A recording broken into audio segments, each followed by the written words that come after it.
Alhamdulillahirabbil alamin, kita sua lagi lewat program spesial Sarwo Sae, Kang Sarip Kang Dewa pengen uripe sae. Sehat, Kang? Alhamdulillah. Mudah-mudahan Anda semuanya juga sehat, yang Amin. selalu setia bersama Sarwo Sae, ya. sehat awake, sehat jiwa raganya, Sehat dompete. Sehat dompete, sing penting. Ya, kita di akhir bulan November tahun 2021 itu dikejutkan sebuah berita tentang seorang guru yang menodai santrinya. Oh ya. Dan tidak main-main, jumlahnya cukup banyak. Tidak hanya Belasan dinodai, yang diakui ya. Belasan sampai 13 kalau nggak salah itu ya.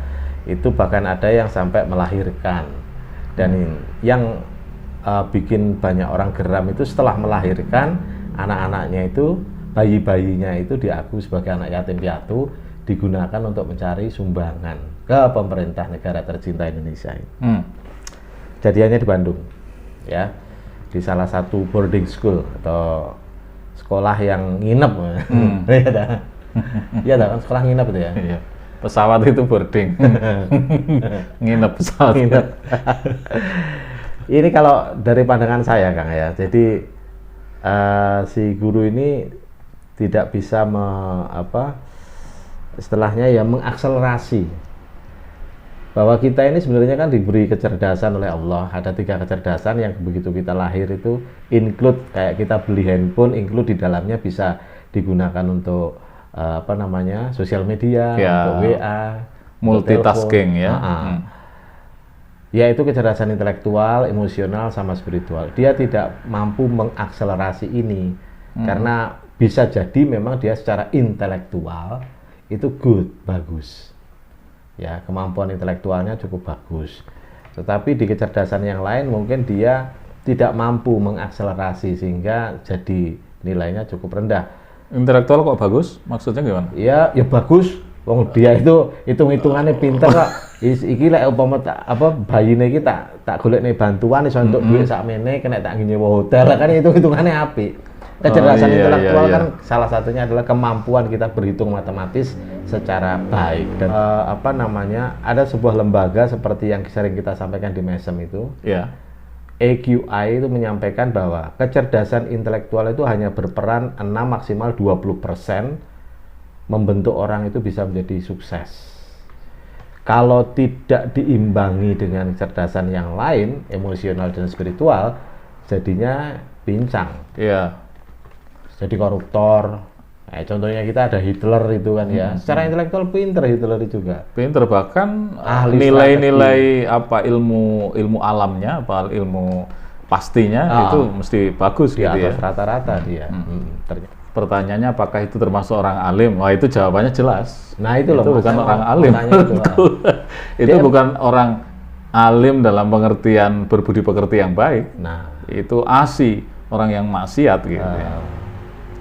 Tapi begini Kang, ini bagian dari warning untuk kita semua ya, orang-orang kaum intelektual, bagaimana mengakselerasi dengan spiritual intelijen itu, bahwa ini gini, di pesantren itu sudah populer cerita tentang seorang alim yang di akhir masa hidupnya, akhir hayatnya itu mati dalam keadaan su'ul khotimah.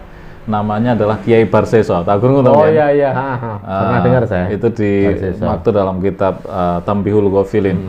Itu sudah sangat populer di kalangan para santri. Iya. Seorang ulama, seorang kiai puluhan tahun, ora tau lat nek qiyamul lail, ora kaya adil. Dan secara keilmuannya cukup keilmuan, dan bahkan dia tergolong orang-orang alim. Tergolong alim juga. Tergolong alim. Tergolong orang yang dianggap dekat dengan Tuhan begitu. Tetapi ingat bahwa generasinya iblis setan itu ada tantangan kalau mau menggoda orang alim, itu tantangan. Nek nggoda sing cilik-cilik ngene gampang lah begitu. Tapi ada tantangan, dia menggoda orang alim karena dia adalah tokoh publik mungkin, dia tokoh Apa masyarakat. kira-kira dia untuk bonus lebih akeh nih? Ya semakin tertantang loh maksudku. Iya no. Diakui sebagai raja iblis.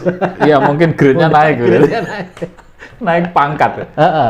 Itu dicerita banyak versi memang Kiai Barsesa itu di kitab itu.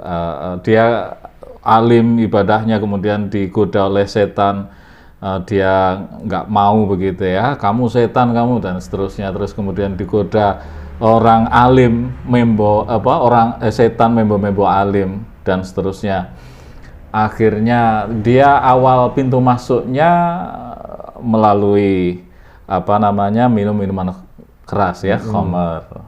Diajaklah dia ke sebuah warung untuk merampok, kemudian minum minuman keras. Setelah itu dia melihat ada kok perempuan cantik di warung itu, kemudian dia memperkosa. Loh, ketahuan suaminya pateni pisan. Ketahuan orang lain, loh kayak roh kayak. Karena ada bisikan setan di situ. Ada bisikan setan dan akhirnya di akhir hayatnya ini tragis, Kang Tewo. Dia dihukum oleh otoritas pemerintah di situ.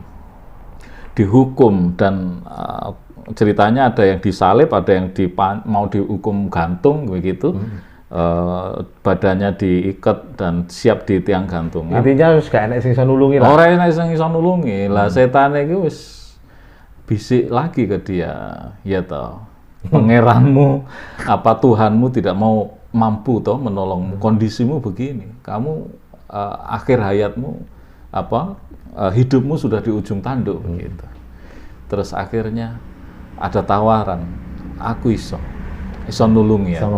Iso ngelobi. Bagaimana? Saya bisa memenuhi perintahmu loh, aku dibondo. Iya betul. Wis toh gampang. Aku mek kedip tok mengakui bahwa mengakui bahwa kamu taat kepada setan saya ini, maka kamu akan lolos. Menghamba kepada saya setan. Akhirnya yang terjadi benar, dia mengedipkan matanya kemudian mati di tiang gantungan. Artinya ini adalah sebuah pelajaran bagi kita. Tipu daya. Itu ada yang menarik kan di dalam Al-Quran itu, ketika setan itu sudah berhasil menggoda seseorang, kemudian seseorang itu kafir begitu, ingkar kepada Tuhannya, setan itu pinter ngomong. Inni bariun minka. Artinya? Aku gak melu-melu. Inni bariun minka. Saya lepas dari urusan ini. Aku nggak melu-melu. Karena melu-melu ya. Aku melu-melu ya. Ya misalnya dia goda, saya digoda gitu ya. Saya ngobrol enak. Homer misalnya ya. Terus begitu tak jajal, mabuk, terus melakukan kemaksiatan yang lain begitu. Setan, aku rano loh. Aku melu-melu aja. Wong setan aja itu takut dengan Tuhan. Ini akhafullah ya. Rabbal alamin. Allah itu Tuhan semesta alam, itu setan itu loh saya wedi karo Gusti Allah. Lah awake dhewe loh. Itu ceritanya Kiai Barsesa itu wis sudah naudzubillah begitu. Ya. Semoga kita tidak termasuk golongan orang-orang yang su'ul khotimah. Maka hati-hatilah dengan tipu daya setan. Karena jika kita sudah terjebak dalam tipu daya setan, setan selalu bilang, aku gak melu-melu.